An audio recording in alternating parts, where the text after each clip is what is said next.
vision is not perfect, but they can hear, they can pick up sound, but they can't smell, and obviously they can't taste. So I think smell it's interesting in terms of being a sense which evades capturability and so on, but in terms of the sniffer dog, of course it's not, because it's the modus operandi of the sniffer dog to smell out a subject. But as I said, that very often is in it's racialized or already demographically impoverished subjects who are picked on by the sniffer dog.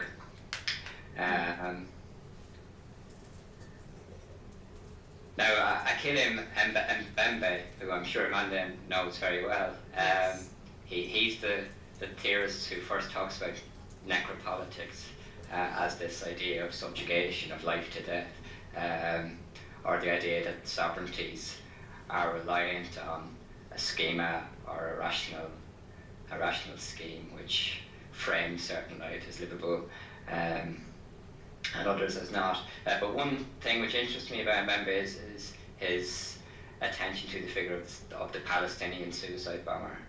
And he talks about the sort of queer modalities of the suicide bomber as being sort of like Haraway's cyborg, for instance. The suicide bomber is a sort of melding of human flesh and machine flesh, of the organic and the inorganic, self and not self. So simultaneously you have this sort of self-annihilation and almost self-preservation or resistance. If you read suicide bombing in a sort of Spinozan sense as the capacity of what a body can do, then suicide bombing could be seen as a sort of positive line of flight. In any sense, it's a sort of perverse habitation of contradictions or contradictory impulses, because it's a figure which is always already in the midst of dying, even as it's in the midst of becoming the suicide bomber. So there's something always already perverse or perverting about the aims, to go back to where I started, of the suicide bombing, which he calls the ballistic body. A ballistic body which blurs inside and outside, but also is viral in the sense that it infects or transforms at the level of the sensorium. So it's a breaking in of the future into the present. And I think there's a wonderful moment at the start of Derrida's Grammatology where he says that the future must always be anticipated in the form of an absolute danger. And I always think that, that's what the suicide bomber is the thinking of the future breaking into the present as absolute danger. And of course, the person who translated Derrida's Grammatology was Gayatri Spivak, who wrote the famous essay Can the Subaltern Speak? And she talks about the figure of the suicide bomber, or the ways in which we read the suicide bomber. And she sees suicidal resistance as something which is inscribed or traceable on the body, when no other means will get through. So this idea of necrographics as like, if sovereignty inscribes you in a certain way, the only way to resist that is to obliterate the ways in which they see you or read you. So it's both an execution, but also at the same time it's a mourning for the self. So it's self-annihilation and self-preservation.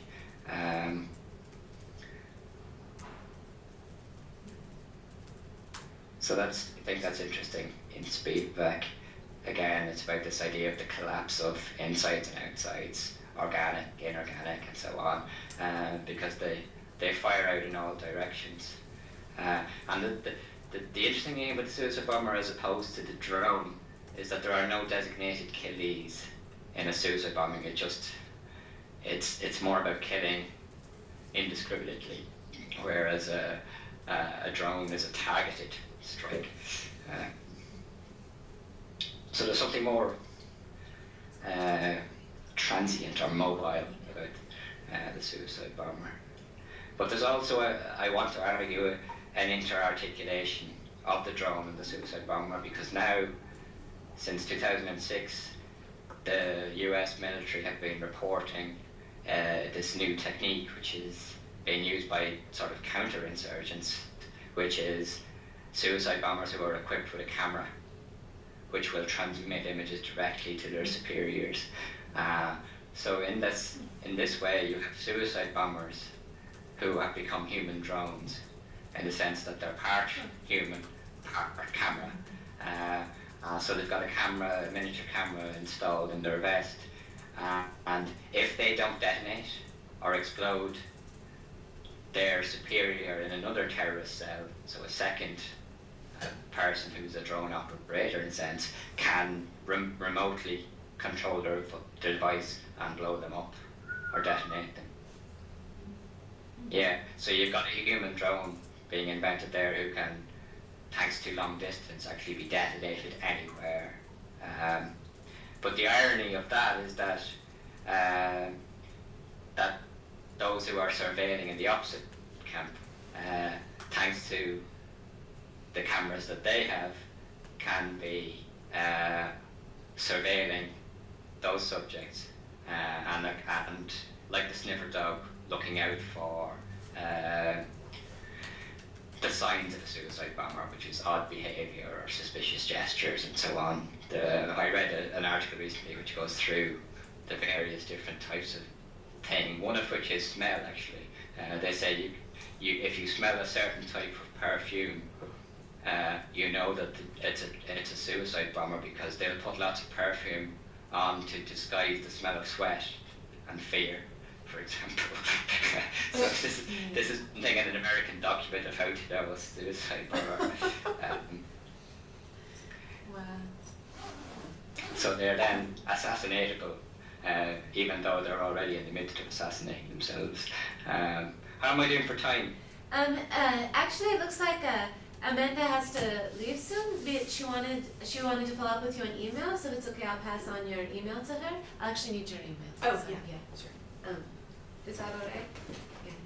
That's perfectly fine. Yeah, Yeah. and This has and been really Rama- great and useful. Thank you so much. Yeah. You're welcome. Yeah, because Yeah, we're right out thank of you. time. Thank you, awesome. So I'll put you two in contact with email, and then we've also had another person come in as well, if for your concluding thoughts. Okay, well I'll skip a bunch of stuff and I'll move on to some arguments which are more directly about psychoanalytic arguments about drones, okay? Okay. So this will come back to the idea. I've already mentioned the suicide bomber as a resistant subject, but we might talk about the vulnerability of drone operators as well as drone subjects. So on the one hand, you've got drones as an attack on vulnerable subjects. So that's the sort of, in terms of agency, that's the automatic or authorized version of performativity. So drone operators, drone pilots see themselves as acting in a certain way or acting upon other subjects in a certain way.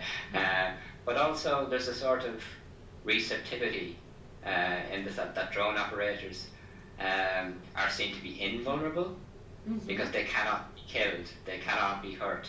So how do we think about that in ethical terms of impressionability, susceptibility, injurability, openness, and so on? Well, I would argue that there's still a psychic vulnerability of the sovereign drone subject, drone pilot subject, regardless of any sort of posture of sovereignty, knowledge, control, self-propriety, acting inviolably bound. So despite this boundedness or sturdiness, almost in terms of the phallic joystick as substitute for the phallic gun or machine gun, there's still a masculinist ideal which is not at work there, because there's a fault line, which is that the the people who are actually fighting on the ground refer to drone operators as pussies and wimps, and that they're not real warriors. Or so the whole warrior ethos is vulnerable in a sense, and which is why the US has started giving medals to drone operators to shore up this idea that you're still a fighter, and you're still defending us. You're not a vulnerable subject. But I think that what's funny is that they're actually, in some sense, undone as subjects in a way which makes them ethically responsive. And a lot of the drone operators talk about having to go home to their families, but also drive past, other cars with bumper stickers which are saying, anti-war. We don't agree with the war, and so they're vulnerable to that in a way that when you're in Afghanistan, you're not going to see a bumper sticker saying get out of Afghanistan. So also in terms of the face, I think that's interesting because you can move away from face-to-face warfare or intimate warfare to war at a distance.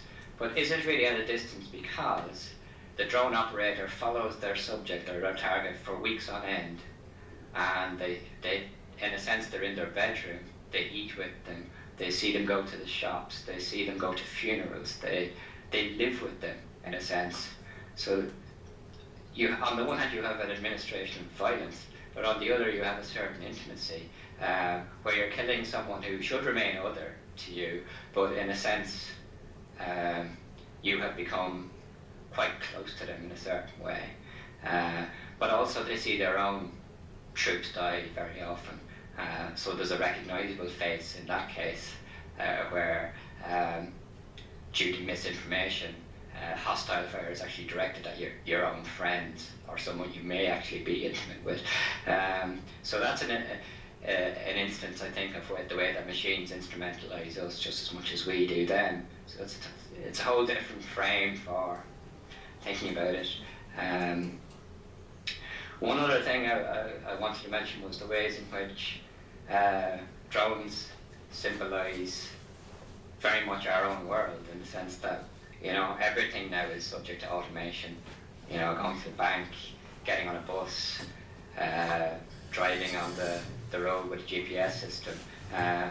We are already becoming robot. So there's a sense in which we are all like drones. So there's again this sort of, I think, collapsing of the separation between self and othered subject, in the fact that, in the sense that we're all always already roboticized or technicized in some ways, and that's a sort of masculinist conception of the subject which I think we ought to put under some pressure at least. I'm also interested in when we're talking about resistance and vulnerability, in terms of the vulnerability of the drone operator. It isn't physical, as I said, but it can be psychical. So there's guilt, trauma, and stress. So what we have been seeing is, the way you have post-traumatic stress disorder. There's actually a new designation which is called PITS, which is perpetration-induced stress disorder. So the perpetrators of war are now actually being treated for new, although they're not new, but they are newly named or newly nomenclatured psychopathologies at the time of drone warfare. So with new technologies of violence, you have new traumas, new psychoethical modes of experiencing war and experiencing killing. So there are new ways in which they will have to be treated in various places.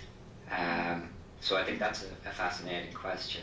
Another question is, are there different ways in which, or deviations or swerves in which we can use drones? So you've probably been reading about drones being used to deliver parcels for Amazon, or drones being used for humanitarian aid, for example, which would be clearly a deviation from the use of a drone to kill population, but actually to deliver them surgical or medical or food aid. That would be to create modes of sustenance or infrastructural modes which were ordinarily deprived from by drone warfare. And that's been called humanitarian use of drones, which is very interesting, I think, in terms of the question of vulnerability.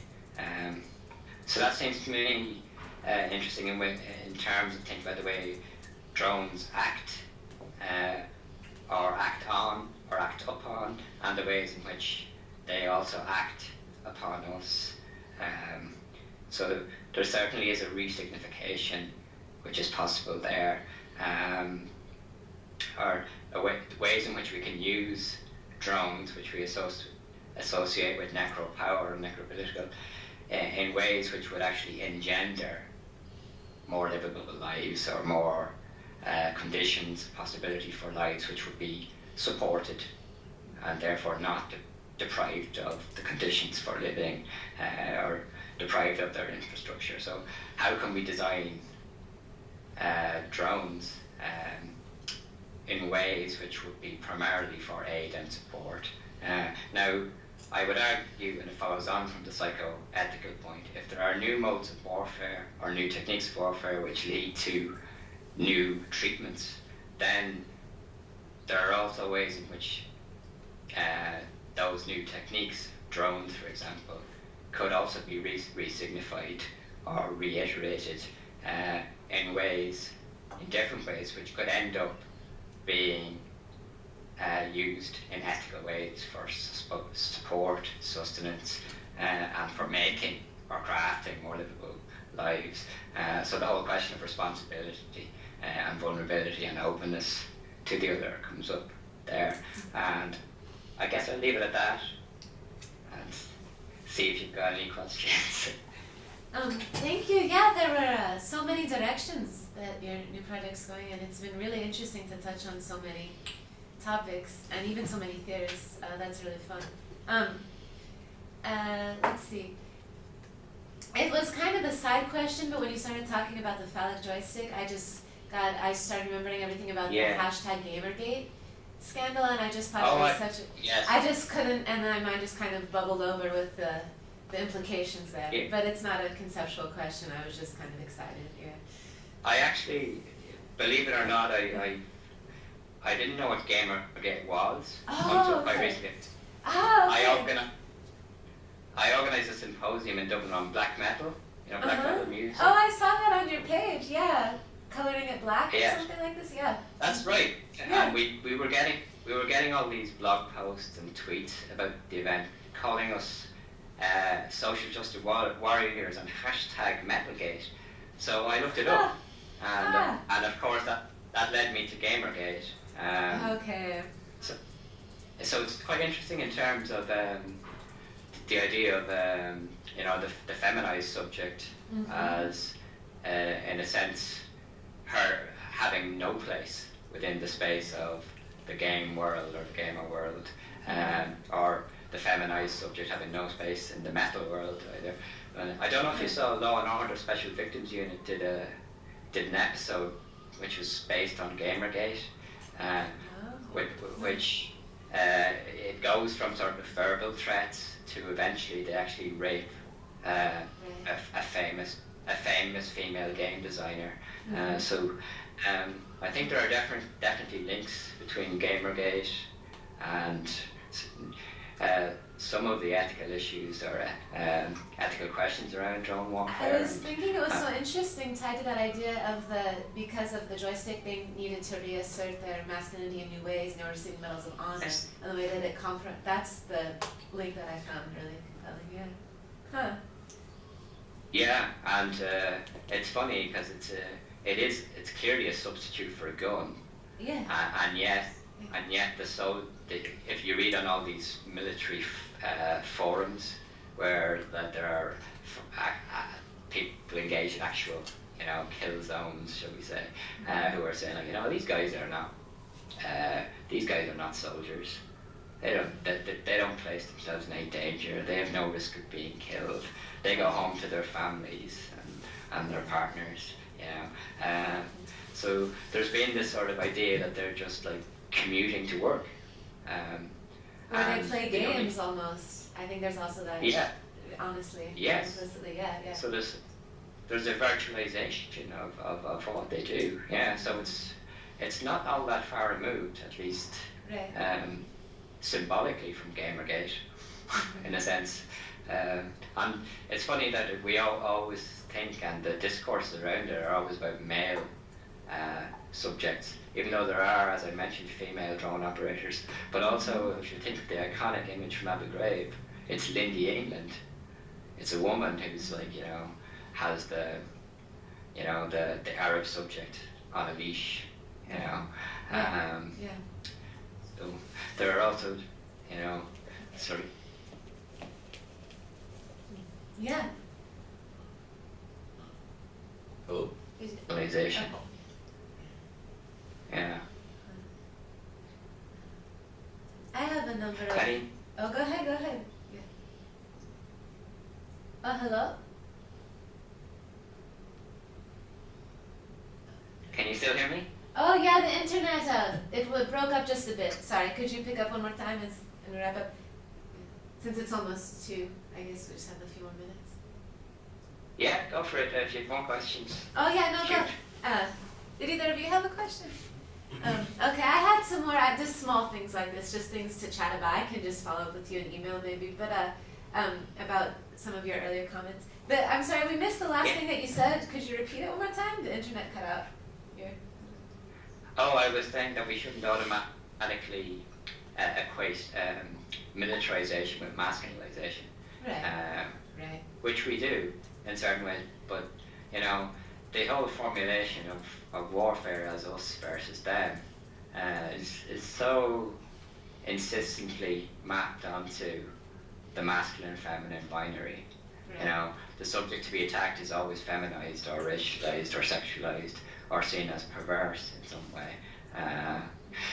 But also when you're attacked, there's always a feminization of having opened your bounded solid subjectivity, centered subjectivity to a feminization.